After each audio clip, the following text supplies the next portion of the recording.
Kula nuwun. Seperti kemarin-kemarin, kembali suara yang empuk itu kudengar berasal dari ruang depan. Ya, bentar, teriakku dari dalam. Kuletakkan majalah di meja dan segera terbang ke ruang depan yang berupa sebuah toko yang meskipun kecil tapi cukup lengkap. Hai Mas Win, can I help you? Tanyaku sok jadi orang sana. Sure, give me 2 bottle of Fanta and then you can... Aduh, mati aku. Aku berdiri kebingungan dan mendengarkan omongan Inggrisnya tanpa ada satupun dari kata-katanya yang dapat ku mengerti. Lalu terbayanglah di ruang kepalaku angka 5 yang tertera dengan gagahnya di rapotku untuk mata pelajaran bahasa Inggris. Itulah. Do you know what I mean? Tanya Mas Win dengan wajah geli. Tahu si Nona kebingungan. Aku menciutkan bibir dan menatapnya dengan benci. Mas Win pecah ketawa, sementara aku pergi kerak mengambil 2 botol Fanta yang dipesannya. Dari broadcast Limira, ku dengar rekaman penerimaan siswa baru diputar lagi. Shh, itu suara Mas Han. Penyiar itu. Dasar sialan. Penyiar sialan. Gerutuku tanpa sadar, kebiasaan yang sering membuat ibu sedih. Ada apa, Dek Lis? Tanya Mas Win tiba-tiba. Tidak. Aku tertawa. Kuletakkan 2 botol Fanta itu di depannya. Saya kok dengar Dek Lis bilang sialan-sialan? Siapa sih sialan itu? Wah, Mas Win ini... Itu kemarin saya minta 2 lagu sama penyiar sialan itu. Gak diputar semua. Jengkel.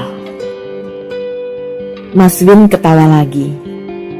Ku masukkan 500-annya ke dalam laci dan ku kembalikan 250. Kalau belum diputar besok minta lagi dong, kata Mas Win sebelum pergi. Males, sungutku. Mas Win tersenyum dan segera berlalu. Tiba-tiba aku tersentak. Hei, berapa aku mengembalikan uangnya tadi? 250. Masya Allah, seharusnya 330 Tuan. Secepat kilat aku berlari keluar. Itu dia, masih tampak punggungnya. Mas Win! Mas Win! Teriakku. Dia berhenti dan menoleh. Kembalinya kurang. Tunggu bentar. Aku masuk dan mengambil kekurangannya. Maaf ya, kataku dengan malu.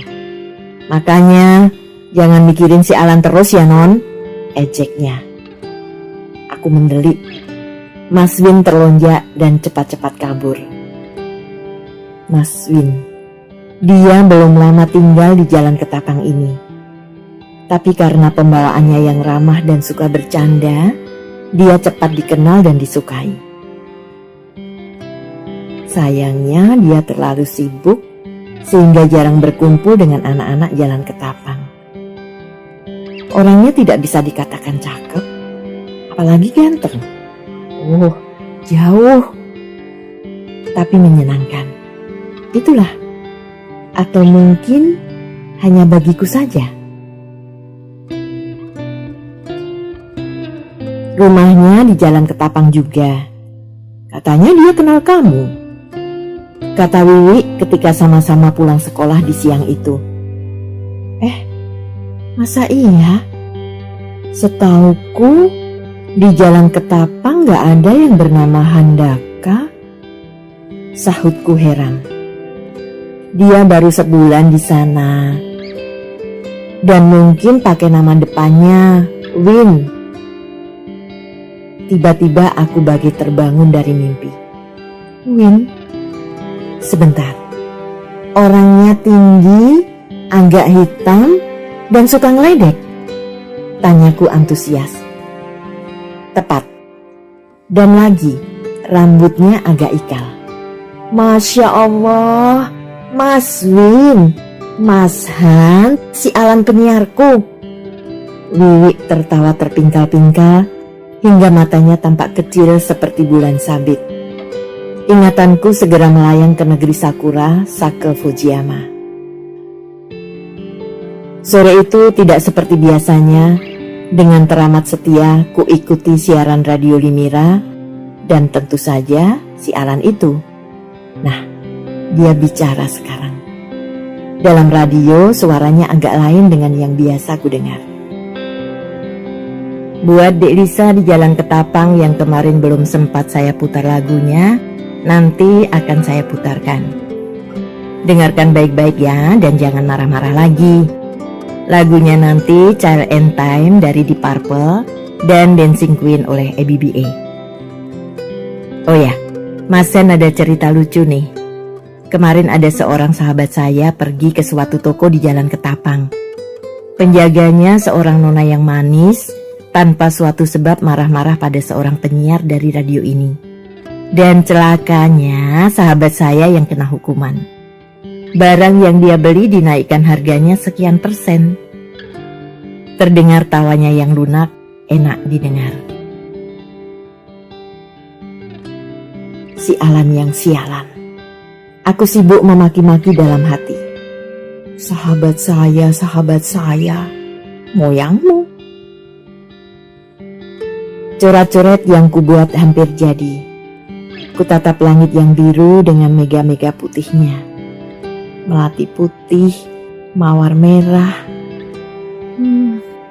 Betul-betul sore yang cantik. Sekali lagi kutatap gambar gadis dalam kertas di depanku. Bibirnya kurang bagus. Mesti dipermak sedikit agar tidak kelihatan angkuh. Alisnya ulan. Suara itu. Dengan tenang bahkan terlalu tenang, aku melangkah ke depan. Mas Win menatapku dengan senyumannya yang biasa. Can you help me, miss? Tanyanya. Aku diam.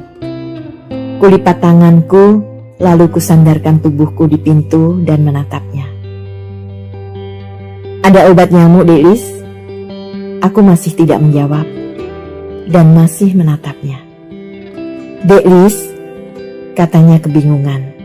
Ditatapnya dirinya dengan rasa khawatir, seolah-olah takut ada yang salah.